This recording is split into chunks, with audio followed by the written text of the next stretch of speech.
मेरा नाम अर्चना है। बस से उतरते हुए पीछे से किसी ने मुझे एक जोरदार धक्का दिया तो अचानक मेरी चप्पल टूट गई थी। मेरी आंखों में बेबसी के आंसू उभर गए थे। आज मैं एक कंपनी में बड़ी उम्मीद के साथ इंटरव्यू देने के लिए आई थी। दूर दूर तक कोई मोची भी मुझे नजर नहीं आ रहा था जो मेरी चप्पल जोड़ देता। मैं लाचारी से नीचे जमीन पर ही बैठकर अपनी टूटी हुई चप्पल को प्लास्टिक से बांधकर ठीक कर रही थी। तभी अचानक कोई तेजी से मेरे पास पैसे फेंककर चला गया। तभी शर्मिंदगी से मेरा चेहरा लाल हो गया था। मुझे अपनी बेइज्जती होती हुई महसूस हो रही थी। मैं जैसे तैसे इंटरव्यू देने के लिए पहुंच तो गई थी। जैसे ही मेरा इंटरव्यू देने का नंबर आया और मैं अंदर गई तो सामने बैठे इंसान को देखकर मेरी जान गले में अटक गई थी, क्योंकि उसके साथ तो मैं अपने कमरे में सहमी हुई बैठी थी। मुझे बिल्कुल भी इस बात का आइडिया नहीं था कि ये मुसीबत मेरे गले ही पड़ जाएगी। मेरी आंखों से लगातार आंसू बह रहे थे। मेरा दिल बुरी तरह से डरा हुआ था। कुछ लम्हे के बाद जब कमरे का दरवाज़ा खुला था और मेरी सोच के ठीक मुताबिक वही इंसान अंदर दाखिल हुआ था जिसके नाम से ही मेरी आत्मा कांप उठती थी, उसे अपने सामने खड़ा हुआ देखकर मैं तो जैसे अपनी जगह पर पत्थर की बन गई थी। वो मुझे देखते हुए सीरियस होकर बोला था कि कल सुबह 9 बजे ऑफिस में तुम्हारे साथ मुलाकात होगी, ठीक है? और तुमसे उम्मीद करता हूँ कि तुम्हारी तरफ से मुझे कोई शिकायत नहीं मिले। उनकी बात सुनकर मैं सर झुकाकर बोली, देखिए सर, ये बहुत गलत है। मैं इस कंपनी के लिए और इस पोजीशन के लिए तैयार नहीं हूँ जो इस पोजीशन के लिए। अभी मैं अपनी बात पूरी ही करती, इससे पहले ही वो अपनी कड़कदार आवाज़ में बोला, जो तुमको कहा गया है इस पर ध्यान दो। बेवजह की बातें करके मेरा और अपना टाइम बर्बाद करने की ज़रूरत नहीं है। जो तमाशा आज तुमने मेरे ऑफिस में लगाया है ना, उसी की भरपाई अब तुम्हें सारी ज़िंदगी पूरी करनी पड़ेगी। समझ आई तुम्हें? और अगर मेरे खिलाफ जाने की भी तुमने कोशिश की या फिर कोई भी उल्टा सीधा कदम उठाया तो ये बात याद रखना कि मैं एक बिजनेसमैन हूँ। पुलिस, वकील, सब कुछ मेरे हाथ में है। तुम्हारे साथ जो होगा तुम उसके बारे में सोच भी नहीं सकोगी। समझ आ रही है तुम्हें? मैं बिना कुछ कहे भी सर झुका गई थी। वो कमरे का दरवाज़ा दोबारा बंद करके चले गए थे, जबकि मैं वहीं रोते रोते ज़मीन पर बैठ गई थी। जिंदगी इतनी मुश्किल हो जाएगी ऐसा मैंने कभी सोचा भी नहीं था। मेरी आंखों से लगातार आंसू बह रहे थे और मेरा दिल खून के आंसू रो रहा था। आज जो कुछ भी मेरे साथ हुआ था उसके बारे में सोच कर ही मेरी आत्मा कांप रही थी। सुबह का समय था। मेरी आंखों में एकदम किसी फिल्म की तरह एक सीन छाने लगा था। मैंने अखबार के थ्रू एक जगह नौकरी के लिए अप्लाई किया था, क्योंकि मुझे नौकरी करनी थी। मुझे उम्मीद तो नहीं थी कि यहाँ से मुझे कोई रिस्पॉन्स मिलेगा, मगर कहते हैं ना, जहाँ से आपको उम्मीद ना हो तो वहीं से आपका नसीब जुड़ जाता है।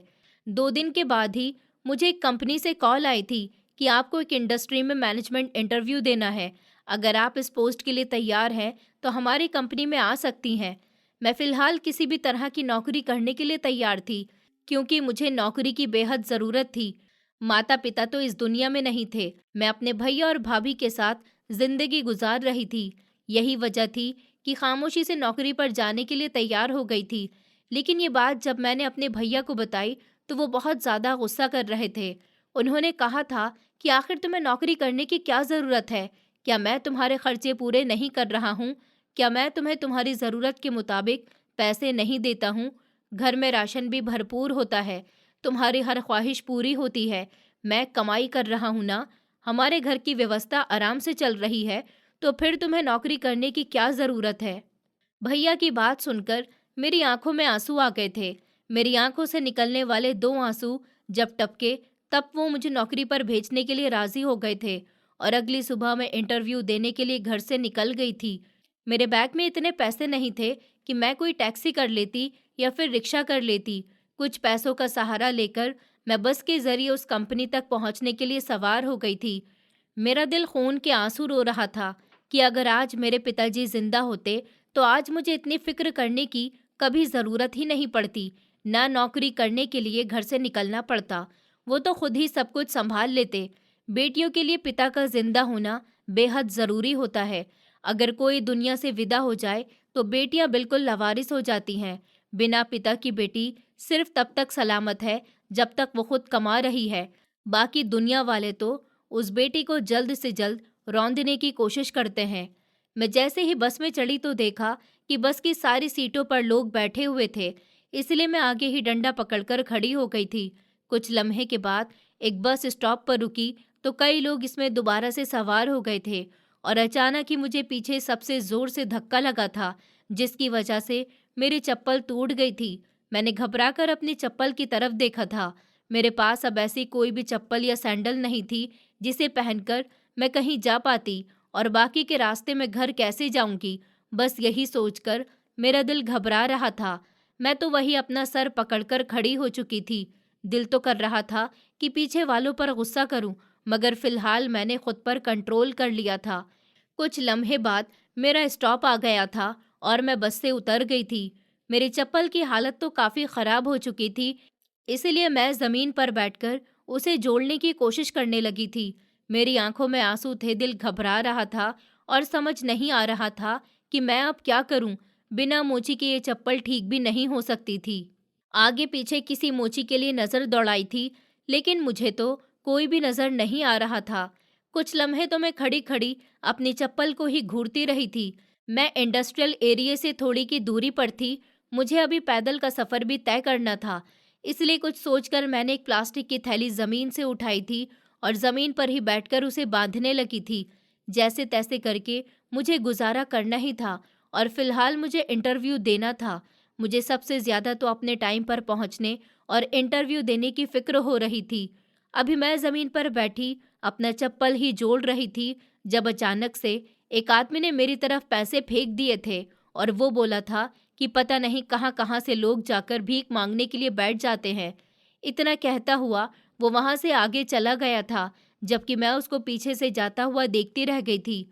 मुझ में अब इतनी हिम्मत नहीं हो रही थी कि मैं खड़े होकर इस आदमी को आवाज़ दूं और इसके पैसे इसके मुंह पर दे मारूं और इससे कहूं कि मैं कोई भीख मांगने वाली नहीं हूं। लेकिन सिवाय रोने के अलावा मुझसे कुछ भी नहीं आता था। मैंने अपनी आंखों में आई हुई नमी को हाथों से साफ कर लिया था और वो पैसे लेकर अपनी मुट्ठी में दबा लिए थे। मुझे बेहद गुस्सा आ रहा था। मेरा इरादा उन पैसों को खर्च करने का नहीं था, बल्कि ऊपर वाले के रास्ते में ही देने का था। भले ही मेरा बुरा समय चल रहा था, लेकिन मैं किसी की भीख लेकर अपना गुजारा नहीं कर सकती थी। चप्पल को थैली से जोड़ लेने के बाद मैं अपने कदम घसीट घसीट कर चलने लगी थी। अगर तेज तेज चलती तो जुड़ी हुई चप्पल दोबारा से टूट जाती, क्योंकि वो मजबूती से जुड़ी हुई नहीं थी, सिर्फ थैली से बंधी हुई थी।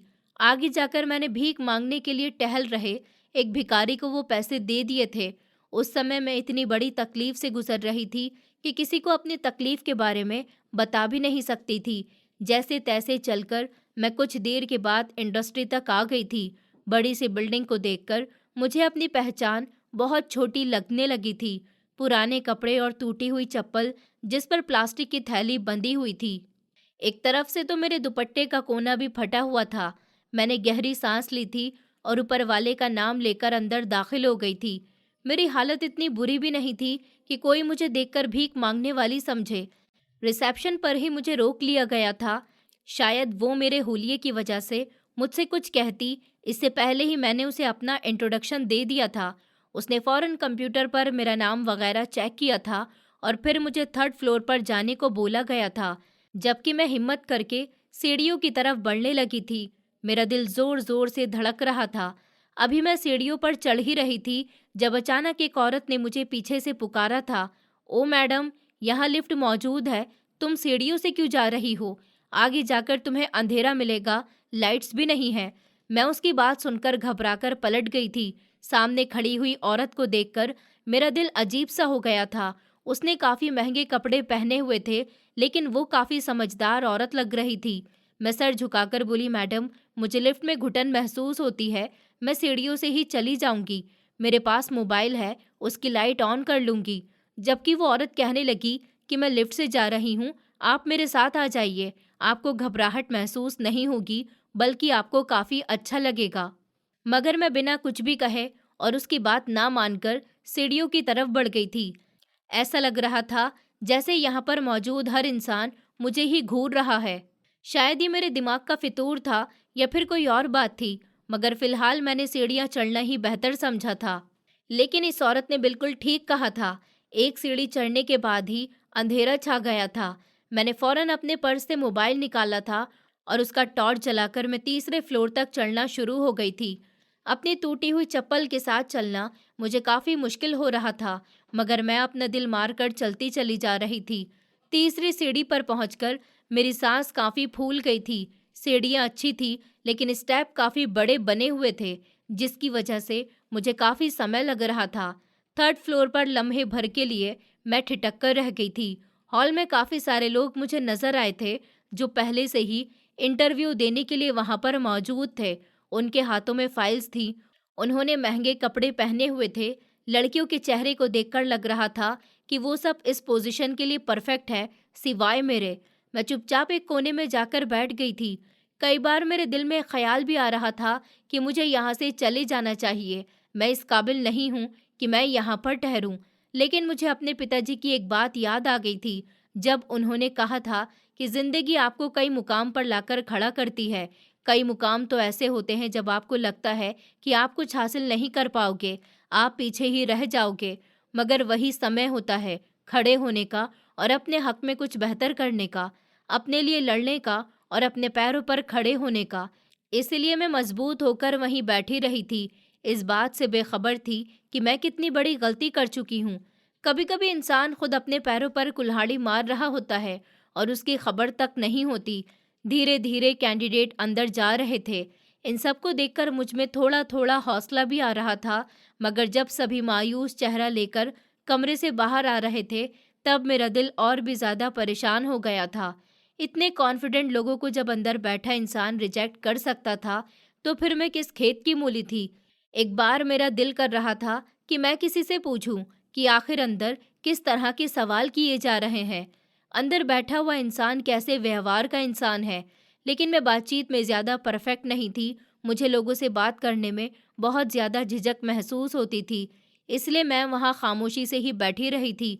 लगभग सबका इंटरव्यू हो चुका था और सबसे आखिर में मुझे अंदर जाने का इशारा किया गया था। मैं गहरी सांस लेकर दरवाजे के पास आ गई थी। जितने भी लोग मुझसे पहले गए थे, उन सबको इस कंपनी के बॉस ने रिजेक्ट कर दिया था, क्योंकि वो लोग अपनी फाइल लेकर रिसेप्शन से जाते जा रहे थे। दरवाजे के पास खड़े होकर मैंने एक गहरी सांस ली थी और ऊपर वाले का नाम लेकर दरवाजे पर हल्की सी दस्तक दी थी। पहली दस्तक पर भी अंदर से आवाज आई थी, कम इन। मैं गहरी सांस लेकर अंदर दाखिल हुई थी। मुझे घबराहट महसूस हो रही थी, हाथ पैर कांप रहे थे। मैं गहरी सांस लेकर अंदर दाखिल हुई तो अगला लम्हा मेरी जान निकाल देने वाला था, क्योंकि सामने बैठा हुआ इंसान मुझे 1000 वोल्टेज का झटका दे चुका था। मैंने कभी इस बारे में सोचा भी नहीं था कि जिस इंसान को मैं बेकार और नकारा समझती हूँ, वो इतनी बड़ी कंपनी का बॉस है।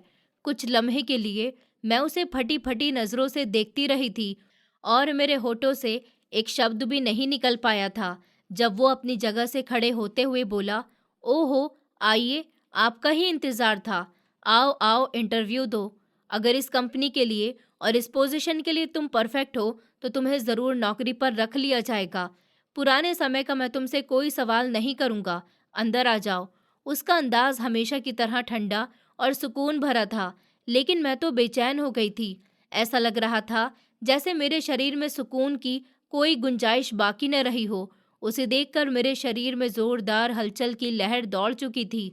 मैं उसको देखते हुए काफ़ी सख्त शब्दों में बोली थी कि मुझे आपके पास कोई नौकरी नहीं करनी। मैं अभी और इसी समय यहाँ से जा रही हूँ।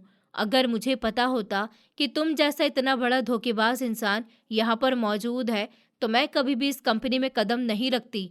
ये कहते हुए मैं पलटने ही लगी थी, जब अचानक कमरे का दरवाज़ा टक की आवाज़ पर बंद हो गया था। यकीनन वो ऑटोमेटिक दरवाज़ा था जो उसने बटन के थ्रू बंद किया था। मैं उसको देखते हुए बोली, देखो मिस्टर, मुझे आपसे कोई बात नहीं करनी है। दरवाज़ा खोल दीजिए, मुझे यहाँ से जाना है। मेरी बात सुनकर वो ज़ोर से हंसा था और मुझे देखते हुए बोला कि इतनी जल्दी तुमसे आप पर उतर गई हो।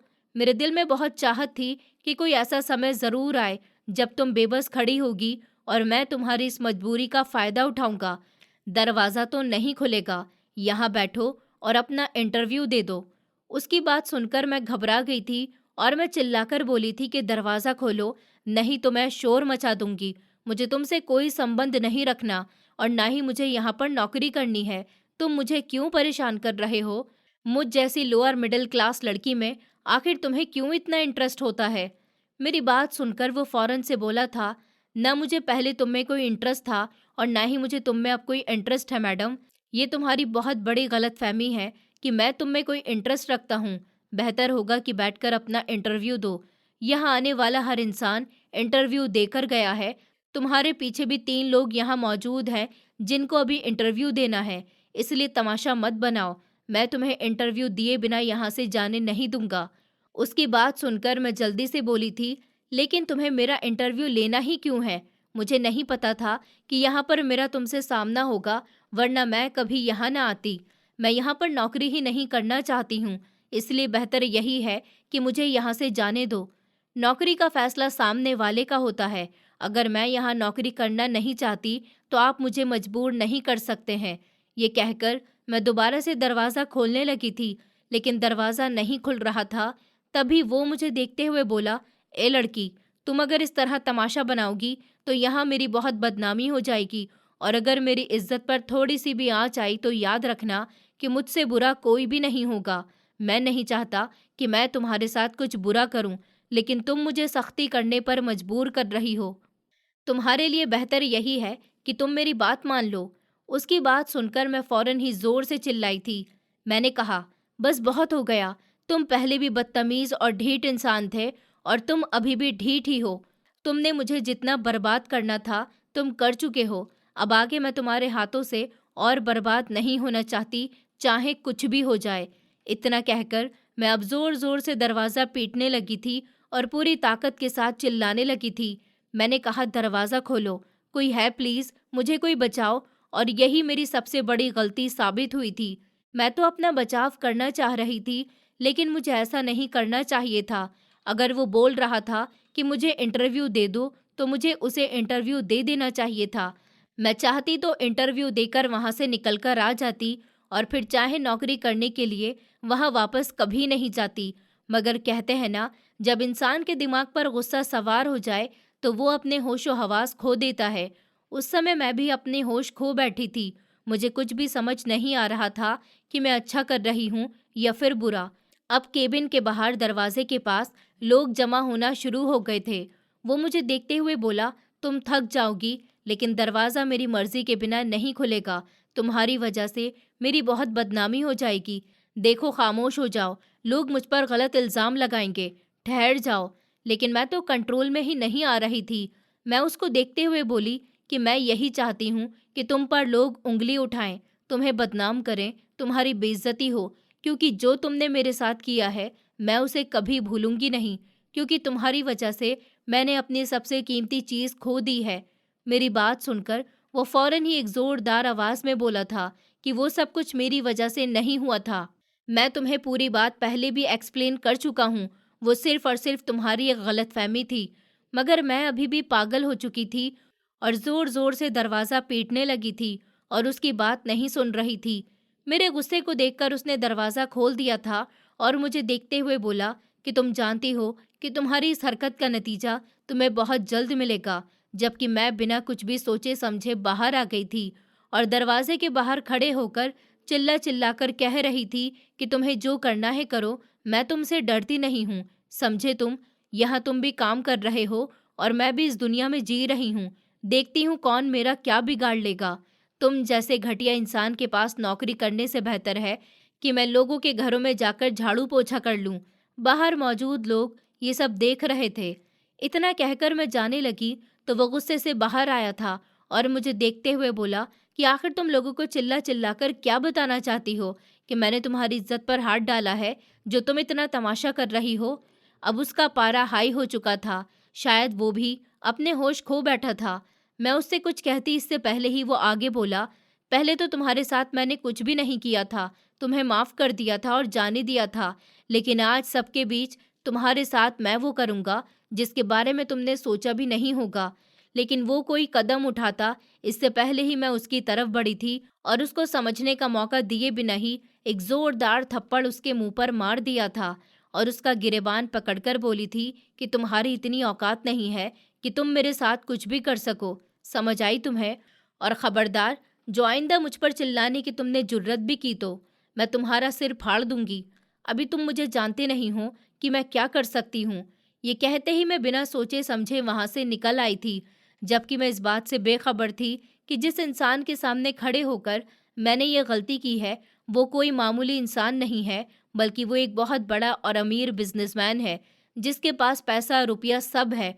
और मैं उसको आज भी वही गरीब निखिल समझ रही थी, जो हमेशा मेरे सामने सर झुकाकर खड़ा हो जाता था, मेरी हर बदतमीजी को खामोशी से बर्दाश्त कर लेता था।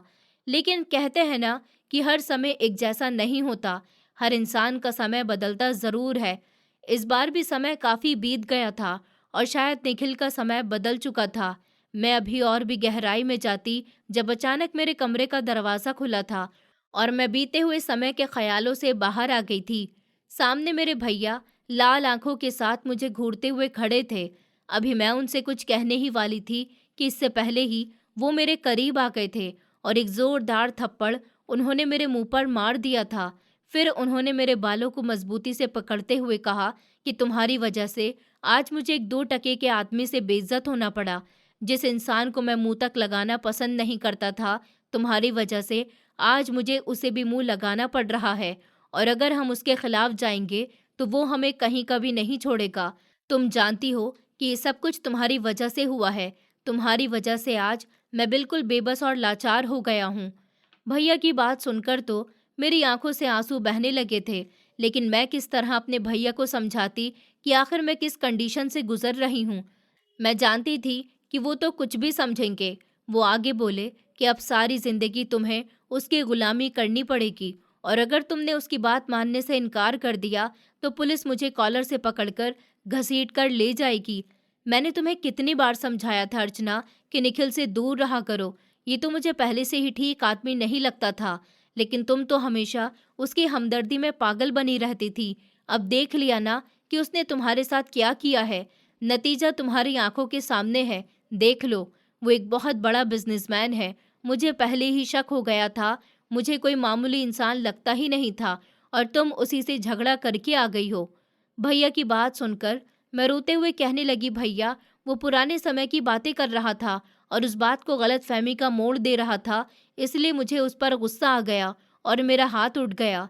मैं जानती हूँ भैया, मुझसे गलती हो गई। मैं बेहद शर्मिंदा हूँ, लेकिन मैं कोशिश करूँगी कि जल्द ही मैं उसके चंगुल से आज़ाद हो जाऊँ। भैया, मैं आपसे वादा करती हूँ कि मैं कभी भी आप पर कोई बात नहीं आने दूंगी।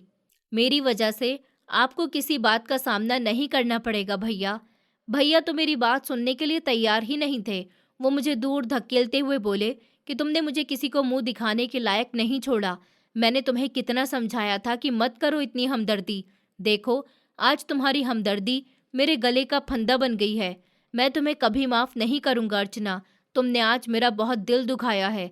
पिताजी के मरने के बाद मुझे उम्मीद थी कि तुम मुझे कभी भी धोखा नहीं दोगी, लेकिन आज तुमने जो किया है ना, उसकी वजह से मैं तुम्हारी शक्ल देखना भी नहीं चाहता हूँ। मर चुकी हो तुम मेरे लिए, हमेशा हमेशा के लिए। इतना कहते हुए भैया कमरे से चले गए थे, जबकि मैं वहीं ज़मीन पर बैठी हुई फूट फूट कर रो रही थी। मेरे भैया मुझसे बहुत प्यार करते थे, लेकिन आज उनका ये अंदाज देखकर मेरा दिल खून के आंसू रोने लगा था। मेरी समझ नहीं आ रहा था कि मैं ऐसा क्या करूं कि मेरे भैया मुझसे नाराज़गी ख़त्म कर दें। भैया का दिल मेरी वजह से बहुत दुखा हुआ था और मैं ऐसा कभी नहीं चाहती थी कि मेरे भैया मुझसे नाराज़ हो जाएं। आज वो मुझसे नाराज़ ही नहीं हुए थे, बल्कि मुझसे नफ़रत करने लगे थे। समय धीरे धीरे गुजरता जा रहा था। पूरी रात मेरी रोते रोते ही गुजर गई थी। अगली सुबह का सूरज अपनी पूरी किरण के साथ रोशन हुआ था। रोते रोते मैं कब सो गई थी, मुझे कुछ पता ही नहीं चला था। सुबह मेरी आंख भाभी के जगाने से खुली थी। मैं घबराकर उठ बैठी थी। मैंने घड़ी की तरफ देखा तो सुबह के 10 बज रहे थे। भाभी मेरी तरफ देखते हुए कहने लगी कि जल्दी से तैयार हो जाओ अर्चना, तुम्हारे भैया बाहर तुम्हारा इंतजार कर रहे हैं। तुम्हें छोड़ते हुए वो अपने काम पर चले जाएंगे। मुझे बहुत अफसोस है कि तुमने जो काम किया है उसकी वजह से तुम्हारे भैया को बहुत तकलीफ हुई है। मुझे तुमसे ऐसी उम्मीद नहीं थी कि तुम कुछ ऐसा भी कर सकती हो।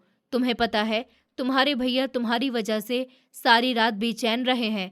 देखो, अगर मेरे पति को कुछ हो गया तो मैं तुम्हें कभी नहीं छोड़ूंगी। उनके अलावा मेरा इस दुनिया में कोई भी नहीं है। मैं तुम्हें कभी माफ़ नहीं करूंगी अर्चना।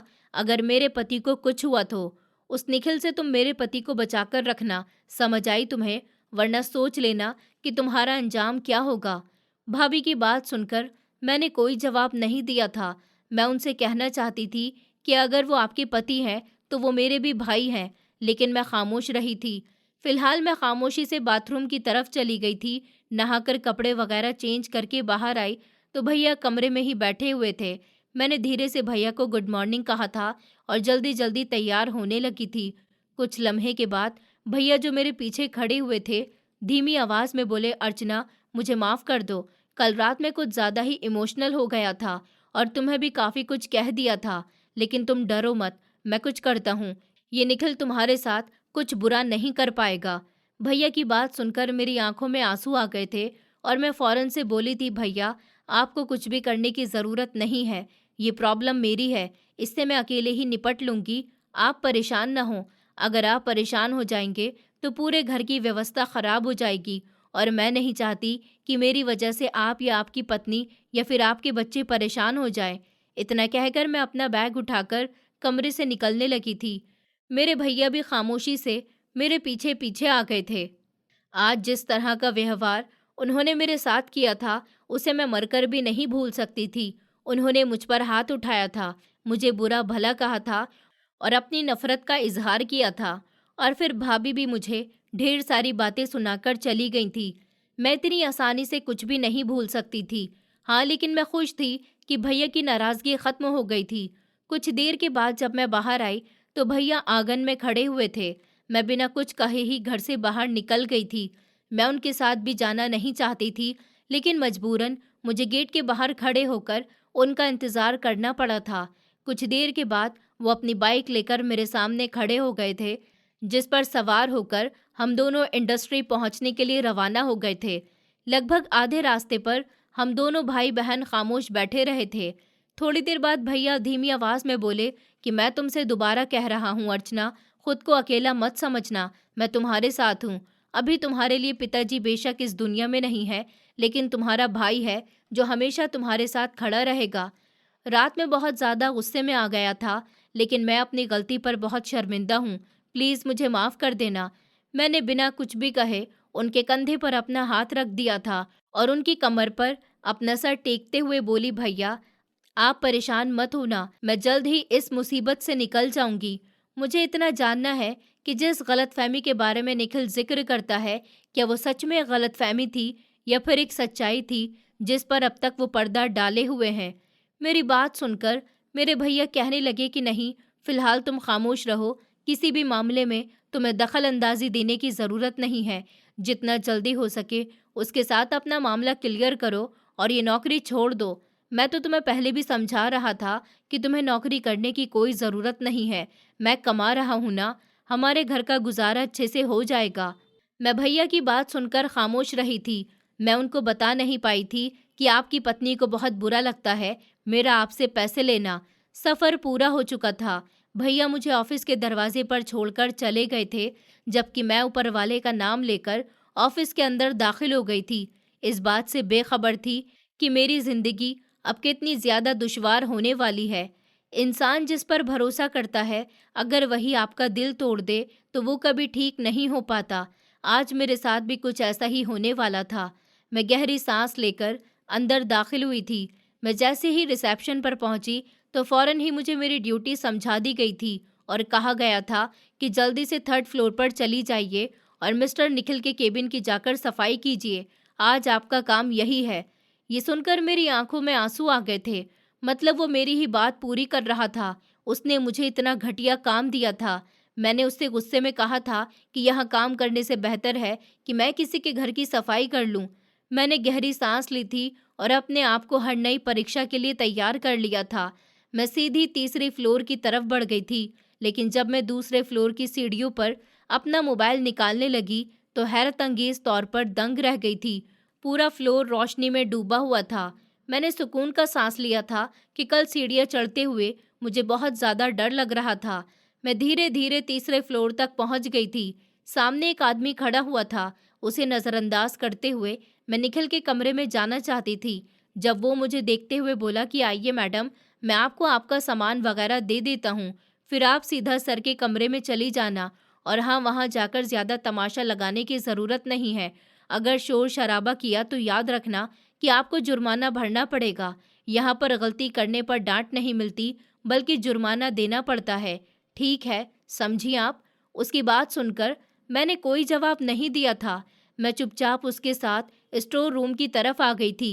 एक झाड़ू और एक साफ करने वाला कपड़ा वो आदमी मेरी तरफ बढ़ाते हुए कहने लगा, सर को सफाई बहुत पसंद है और अगर तुमने काम में कोई भी लापरवाही बरती तो याद रखना कि सर तुम्हें बहुत कड़क सजा देंगे। मैं कुछ भी कहे बिना सामान उठाकर सीधा निखिल के केबिन में आ गई थी। दरअसल जो नाम निखिल मुझे बताया गया था वो बहुत छोटा था, बल्कि उसका असली नाम तो आरवे निखिल मल्होत्रा था। मैं अंदर दाखिल हुई तो वो मुझ पर एक ताने भरी नज़र डालते हुए बोला कि तुम्हारी यही औकात है, अब सफाई करो अच्छे से मेरी केबिन की, और सुनो, मेरे टेबल और फिर पूरे ऑफिस की झाड़ू लगाओ। यही कहा था ना तुमने कि तुम्हें मेरे ऑफिस में काम करने से बेहतर लोगों के घरों में झाड़ू पोछा करना ज़्यादा अच्छा लगता है, तो अब तुम यही काम करोगी। यही काम तुम्हारे लिए मैंने चुना है। उसकी बात सुनकर भी मैंने कोई जवाब नहीं दिया था। अगर मुझे मेरे भैया की ज़िंदगी प्यारी न होती तो आज मैं कभी भी उसके दर पर इस तरह काम नहीं कर रही होती, बल्कि अब तक तो सब कुछ छोड़कर चली भी गई होती। वो मुझे पुलिस से भी अरेस्ट करवा देता तो मुझे कोई फ़र्क नहीं पड़ता, क्योंकि जितना झूठ उसने मेरे साथ कहा था मैं मरकर भी उसे भूल नहीं सकती थी। मैं उसी के सामने सर झुकाकर उसकी टेबल साफ करने लगी थी, जब वो मुझे देखते हुए बोला, अगर सबके सामने तुम मुझसे माफ़ी मांग लो तो मैं तुम्हारे साथ कुछ भी नहीं करूँगा, बल्कि तुम्हारी सही पोस्ट तुम्हें दे दूँगा और फिर तुम इज्जत से नौकरी कर सकोगी। लेकिन अगर तुम इसी घमंड के साथ रही तो याद रखना, तुम्हें इससे भी बदतर काम करने पड़ेंगे। उसकी बात सुनकर मैं धीमी आवाज़ में बोली थी कि सर, पैर हटा दीजिए, मैं यहाँ से भी साफ कर देती हूँ। मेरी बात पर वो अचानक ही अपनी जगह से खड़ा हो गया था और मेरे हाथ को मजबूती से थामते हुए बोला कि तुम क्या समझती हो खुद को? कहीं की राजकुमारी हो जो दिल में आएगा करोगी? तुम्हें पता है तुम्हारी वजह से मेरी कितनी बदनामी हुई है। ये तो ऊपर वाले की कृपा है कि कोई भी क्लाइंट ऑफिस में नहीं था। अगर कोई इस तरह का तमाशा देख लेता तो पता है बिजनेस की दुनिया में मेरी कितनी बदनामी हो जाती। अब अगर मैं तुम्हें सजा दे रहा हूँ तो तुम बदले में मेरे साथ इस तरह बर्ताव करोगी क्या? उनकी बात सुनकर मैं सर झुकाकर बोली थी कि सर प्लीज़ मेरा हाथ छोड़ दीजिए, मुझे काम करना है। मुझे पसंद नहीं है कि कोई मुझे इस तरह हाथ लगाए। ये कहते हुए मैंने सख्त नज़रों से उसको देखा था। जब वो हंसते हुए बोला, ओहो, तो तुम्हें पसंद नहीं है? मैं तुम्हारे लिए कोई अनजान नहीं, बल्कि तुम्हारा पति हूँ। वो तुम्हारा नाटक ही सही, लेकिन हमारी शादी हुई थी। जबकि मैं उसको देखते हुए बोली, वो नाटक नहीं था, एक गलती थी जिसको तुम एक गलतफहमी का नाम देते हो। नफरत है मुझे तुमसे, हाथ छोड़ दो मेरा। मेरी बात सुनकर वो फौरन से बोला, पहले तो तुम मुझसे मोहब्बत करती थी, अब नफरत करने लगी हो? मतलब आरवी से नहीं, बल्कि निखिल से मोहब्बत करती थी तुम? उसकी बात सुनकर मैं ताना देते हुए अंदाज में मुस्कुराई थी और उसको देखते हुए बोली, ना मुझे आरवी से मोहब्बत थी और ना ही निखिल से है, और ये बेनाम रिश्ता बहुत जल्द ख़त्म हो जाएगा, और ये नौकरी भी। हटिए सर, मुझे अपना काम करना है। मैंने अपनी आंखों में आई हुई नमी को अंदर उतार लिया था और खामोशी से काम में लग गई थी। वो मुझे सख्त नज़रों से घूरने लगा था, मगर मैं उसे नज़रअंदाज करते हुए अब उसके केबिन की झाड़ू लगाने लगी थी। उसने इंटरकॉम उठाया था और इंग्लिश में किसी को केबिन में बुलाया था। कुछ लम्हों के बाद वही इंसान जिसने मुझे ये सामान दिया था वो अंदर दाखिल हुआ था, लेकिन वो उसको देखते हुए बोला कि मैनेजर को भेजो और इस लड़की को ले जाकर इसका टेबल दो, जो पोस्ट इसकी है इसे सौंप दो। मेरे पर्सनल काम यही लड़की किया करेगी। वो आदमी बोलकर वहां से चला गया था। मुझसे सामान भी ले लिया गया था और कुछ लम्हे बाद मुझे एक टेबल दे दी गई थी और कुछ फाइल्स वगैरह भी दी गई थी जिनका डेटा मुझे कंप्यूटर में ट्रांसफ़र करना था। मैं टेबल पर बैठी कुछ देर खामोश रही थी। धीरे धीरे मैं कब बीते हुए समय की यादों में खो गई थी, मुझे पता ही नहीं चला था। मेरे पिताजी के देहांत से पहले मेरी ज़िंदगी बहुत खुशगवार हुआ करती थी। 2 साल पहले जब सब कुछ बहुत अच्छा था, मेरे पिताजी सरकारी नौकर थे। माँ की मौत तो बहुत पहले हो गई थी। जब मैं और भैया छोटे तो थे, लेकिन बहुत समझदार भी थे। हमारे पिताजी ने दूसरी शादी नहीं की थी। कहने को मैंने और भैया ने उनको बहुत समझाया भी था कि आप दूसरी शादी करके अपनी नई जिंदगी की शुरुआत कीजिए, मगर उन्होंने मना कर दिया था, ये कहकर कि मैं तुम्हारी माँ से सच्ची मोहब्बत करता था। जिंदगी में शादी एक बार ही होती है, जो मैं कर चुका हूँ। दोबारा शादी का खेल रचाकर मुझे अपनी जिंदगी को बदतर नहीं बनाना। जबकि मैं इन सारी बातों की वजह से पिताजी की बहुत नज़दीक हो गई थी। अपने दिल की हर बात उनसे कहना, उनका हर काम करना, उनकी सेवा में लगे रहना। शाम 5 बजे के बाद हर समय मैं उनके साथ ही रहती थी। मैं अपने कामों से 5 बजे तक फ्री हो जाती थी और पिताजी भी काम से फ्री होकर घर पर आ जाते थे। उसी दौरान हमारे घर एक जवान लड़का किराए के लिए आया था, निखिल मल्होत्रा। पिताजी ने उसे साफ इनकार कर दिया था। कह दिया था कि ऊपर वाला कमरा हम किराए पर चाहते थे, लेकिन किसी फैमिली वाले को, जिसके बच्चे हों, परिवार हो, लेकिन ऐसा कोई भी इंसान नहीं था जो एक कमरा लेने के लिए राजी हो। निखिल मल्होत्रा पिताजी की बहुत रिक्वेस्ट कर रहा था। उसका कहना था कि मैं गांव से आया हूँ, मेरे आगे पीछे कोई नहीं है, मुझे यहाँ पर नौकरी करनी है और रहने के लिए जगह भी चाहिए। मैं हमेशा आपका आभारी रहूंगा। लेकिन भाई और पिताजी ने उसे साफ इनकार कर दिया था। जिस तरह से निखिल मल्होत्रा पिताजी के सामने गिड़गिड़ा रहा था, उनसे रिक्वेस्ट कर रहा था, सिंपल से कपड़े पहने हुए वो इंसान मुझे बहुत मासूम लग रहा था। इसलिए मैंने पिताजी से सिफारिश की थी कि आप इसको कमरा किराए पर दे दीजिए। वैसे भी ये सुबह काम पर चले जाया करेगा और रात को देर तक ही घर वापस आया करेगा और उस दौरान भैया भी घर पर होंगे। मेरी बात पर पिताजी उसको किराएदार के तौर पर रखने के लिए मान गए थे।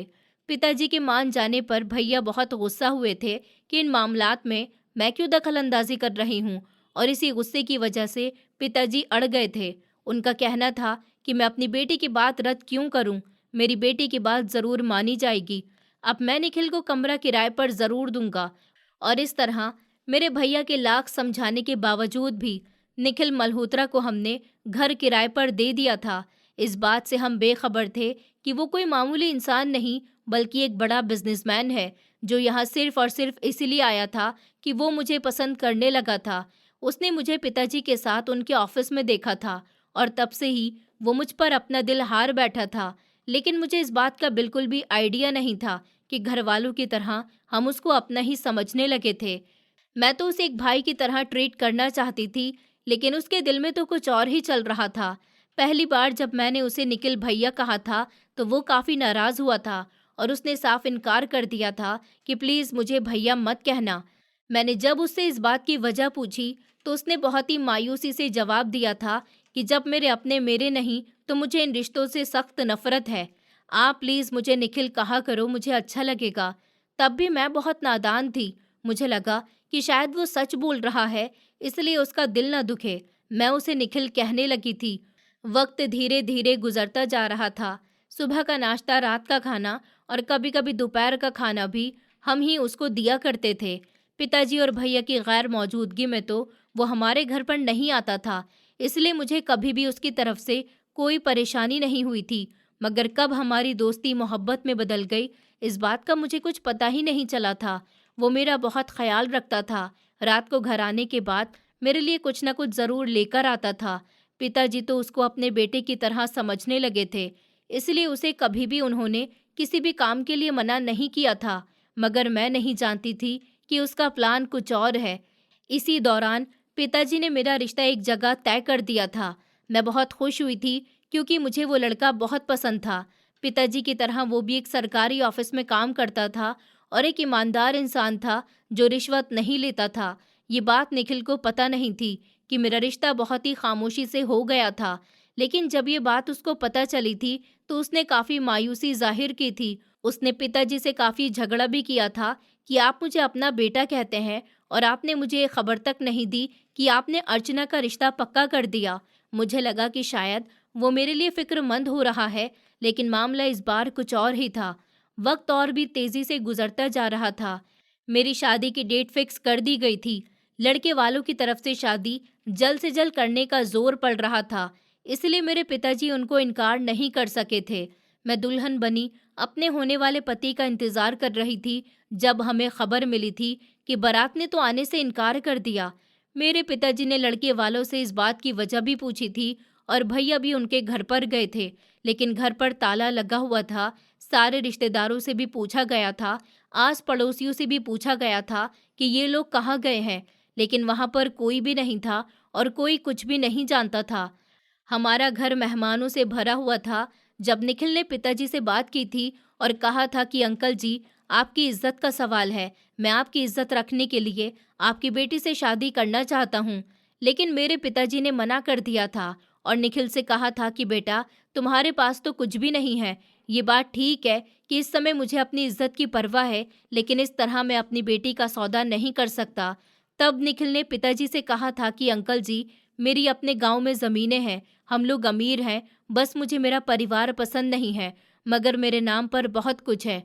उसने मेरे पिताजी को विश्वास दिलाने के लिए कुछ सबूत वगैरह भी दिखाए थे, जिसकी वजह से मेरे पिताजी ने मेरी शादी उसके साथ कर दी थी। मैं उससे मोहब्बत करती थी, उसे दिल ही दिल में पसंद भी करती थी, इसलिए मैं भी इनकार नहीं कर पाई थी। हाँ, लेकिन अपनी शादी टूट जाने का मुझे बहुत अफसोस था। समय गुजर रहा था और ठीक 1.5 हफ्ते के बाद मेरे पुराने मंगेतर की माँ और उसका पिता हमारे घर पर आए थे और उन्होंने आकर जो सच्चाई हमारे सामने जाहिर की थी, उस पर तो मैं और पिताजी और मेरे भैया, हम तीनों ही दंग रह गए थे। सच्चाई खुली थी कि निखिल मल्होत्रा ने मेरे होने वाले दूल्हे को किडनैप करवा दिया था और उसकी टांग भी तोड़ दी थी, और फिर वो खुद आगे आ गया था कि मैं अब शादी के लिए मौजूद हूँ। शाम को जब वो घर पर आया तो हमने उससे ये सब पूछा, लेकिन वो तो साफ मुकर गया था। उसका कहना था कि ये गलतफहमी है, मैं उन लोगों का सामना करने के लिए तैयार हूँ। उसका कहना था कि मैं झूठ नहीं बोल रहा हूँ, जिन्होंने तुम्हें सच्चाई बताई है मैं उनसे डरता नहीं हूँ। हाँ, ये बात सच है कि मैं अर्चना को पसंद करता था, लेकिन मैंने अर्चना के मंगेतर को किडनैप नहीं किया। उसने कहा, अर्चना, जब तुम्हारे पिता ने तुम्हारा रिश्ता तय कर दिया था तो मैं पीछे हट गया था, लेकिन उसकी बात पर किसी ने विश्वास नहीं किया और उस दिन के बाद से पिताजी ने उससे सारे संबंध तोड़ दिए थे। मेरी भी उससे डिवोर्स करवानी चाहिए थी, मगर इससे पहले ही पिताजी दुनिया से विदा हो गए थे और हम सब निखिल मल्होत्रा को भूल गए थे। मुझे लगा था कि मेरा और इसका रिश्ता पूरी तरह से ख़त्म हो चुका है, मगर ये सब कुछ आसान नहीं था। किस्मत ने 2 साल के बाद मुझे वापस वहीं लाकर खड़ा कर दिया था जहाँ से सब कुछ ख़त्म हुआ था, और आज एक ऐसी हकीकत के साथ खड़ा किया गया था कि मैं दंग ही रह गई थी। मुझे अब विश्वास हो गया था कि निखिल मल्होत्रा ने ही मेरे पुराने मंगेतर की टांग तोड़ी थी और उसे किडनैप किया था। मुझे इस बात का दुख नहीं था कि उसने ये सब तमाशा किया, बल्कि दुख तो इस बात का था कि उसने मुझसे झूठ बोला था, और इतना बड़ा झूठ बोला था कि वो सच में एक पढ़ा लिखा बिजनेसमैन था। अभी मैं नज़र झुकाकर टेबल पर ही बैठी हुई थी जब अचानक एक इंसान ने आकर मेरे सामने मोबाइल रखा था और सर झुकाकर बोला, सर ने कहा है कि आप इस मोबाइल में मौजूद वीडियो को देख लीजिए और फिर उनके केबिन में चली जाइए। मैंने बिना कुछ भी कहे वो वीडियो क्लिप चलाई तो अगला लम्हा मेरी जान निकाल देने वाला था। सामने मेरा पुराना मंगेतर, उसकी माँ और निखिल खड़े हुए बात कर रहे थे। मेरा पुराना मंगेतर निखिल को धमका रहा था कि अगर तुमने मुझे 50 लाख रुपए नहीं दिए तो मेरी माँ तुम पर झूठा इल्ज़ाम लगा देगी। हमें पता है तुम बहुत अमीर इंसान हो और तुम कुछ भी कर सकते हो। देखो, अगर तुम हमें पुलिस में बंद करवाओगे, हमारे साथ मारपीट करोगे, तब भी हम तुम्हारे खिलाफ ही जाएंगे और सबको सच सच बता देंगे कि तुम गरीब आदमी बनकर किराए के घर में रह रहे हो और गरीब होने का नाटक कर रहे हो। उस समय निखिल ने उन्हें पैसे देने से साफ इनकार कर दिया था और फिर उसकी माँ हमारे घर जाकर निखिल के खिलाफ सब कुछ झूठ बोलकर गई थी। कुछ देर तक मैं समझ ही नहीं पाई थी कि ये क्या हुआ है, और अगला लम्हा मैं फौरन अपनी जगह से खड़ी होकर कमरे की तरफ जाने के लिए आगे बढ़ गई थी। मैं अंदर दाखिल हुई तो वो खामोशी से सोफे पर बैठा हुआ था। मैं कुछ कहती इससे पहले ही वो अपनी जगह से खड़ा हो गया था और सर झुकाकर बोला, मुझे पता था कि तुम ज़रूर आओगी, मैं तुम्हें अपनी सफाई पेश। अभी वो अपनी बात पूरी करता, इससे पहले मैं रोते हुए उसके सीने से लग गई थी। बात सिर्फ मेरे पुराने मंगेतर की नहीं थी, बात मोहब्बत की थी। हाँ, मैं निखिल से नाराज़ थी, गुस्सा थी, लेकिन इसका मतलब ये नहीं था कि मैं उससे नफरत करती थी। अगर वो मेरी मोहब्बत में अपने आप को बदल सकता था, गरीब बन सकता था, मेरे लिए कुछ भी कर सकता था, तो मैं भी थोड़ा झुकाव पैदा कर सकती थी। मेरे पिताजी उसको पसंद करते थे। हाँ, उन्होंने मेरे निखिल के साथ तलाक करवानी चाही थी, लेकिन उनका मन नहीं कर रहा था ऐसा करने का। काफ़ी देर तक मैं निखिल के सीने से लगकर रोती रही थी, जबकि अचानक वो मेरे सामने हाथ जोड़कर माफ़ी मांगने लगा था। वो बोला, 2 साल हो गए हैं अर्चना, मुझे इस तकलीफ़ को बर्दाश्त करते हुए। ये 2 साल मैंने किस तरह गुजारे हैं, ये मेरा भगवान ही जानता है। मैं तुमसे बहुत मोहब्बत करता हूँ। तुम्हें पाने के लिए मैं तुम्हारे ही स्टैंडर्ड का बनकर तुम्हारे घर आया था। तुम्हारे दिल में अपनी जगह बनाना चाहता था, लेकिन मैं ऐसा नहीं कर सका। मुझे माफ़ कर देना। मैंने भी रोते हुए उससे कहा था कि नहीं, तुम मुझे माफ़ कर दो। मैं तो तुम्हें माफ़ कर चुकी हूँ। प्लीज़ मुझे अपने ज़िंदगी में शामिल कर लो। मैं तुम्हारी मोहब्बत की कदर समझ चुकी हूँ। मैंने उसे माफ़ कर दिया था और अपनी नई ज़िंदगी उसके साथ खुशहाल तरीके से शुरू कर दी थी। पिताजी और माँ के मरने के बाद मैं चाहती थी कि अब मैं अपने पति के घर चली जाऊँ, क्योंकि भैया भाभी के घर में रहना मेरे बस की बात नहीं थी। मेरे भैया तो बहुत अच्छे थे, लेकिन मेरी भाभी एक ऐसी औरत थी जो मुझे पसंद नहीं करती थी, जो नहीं चाहती थी कि भैया मुझे प्यार किया करें, मुझे पैसे दिया करें, मेरे खर्चे उठाया करें। अपनी ज़रूरत पूरी करने के लिए मुझे पैसों की ज़रूरत होती थी और भाभी मुझे रोक-टोक किया करती थी। इसलिए मुझे नौकरी की ज़रूरत थी और मैं नौकरी करने के लिए इस कंपनी तक आई थी, जहाँ मेरा सामना निखिल से हुआ था। मेरे निखिल के साथ दोबारा से ज़िंदगी शुरू करने पर भैया काफ़ी नाराज़ हुए थे, लेकिन मेरे मनाने पर वो मान गए थे। मैं अब निखिल के साथ हूँ, बहुत खुश हूँ। उसका नाम निखिल नहीं, बल्कि आरवी मल्होत्रा है। मेरी खातिर उसने अपनी पहचान बदल ली थी, लेकिन अब मुझे उसकी हकीकत पता चल चुकी है। हमारी शादी एक बार फिर से हुई, लेकिन इस बार खूब धूमधाम से हुई थी। पूरे शहर ने हमारी शादी देखी थी और हमारी शादी में किसी भी तरह की कोई कमी नहीं थी। अब मैं बहुत खुश हूँ और मेरी ज़िंदगी में कोई परेशानी नहीं है। मैं चाहती हूँ कि जैसा हमसफ़र मुझे मिला है, ऐसा ही हमसफ़र इस दुनिया की हर लड़की को मिले। दोस्तों, उम्मीद करती हूँ आपको हमारी कहानी पसंद आई होगी। कहानी पसंद आई है तो वीडियो को लाइक करें, चैनल पर नए हैं तो चैनल को सब्सक्राइब करें और हाँ, नोटिफिकेशन बेल को ज़रूर दबाएं ताकि अगली अपडेट सबसे पहले आपको मिले।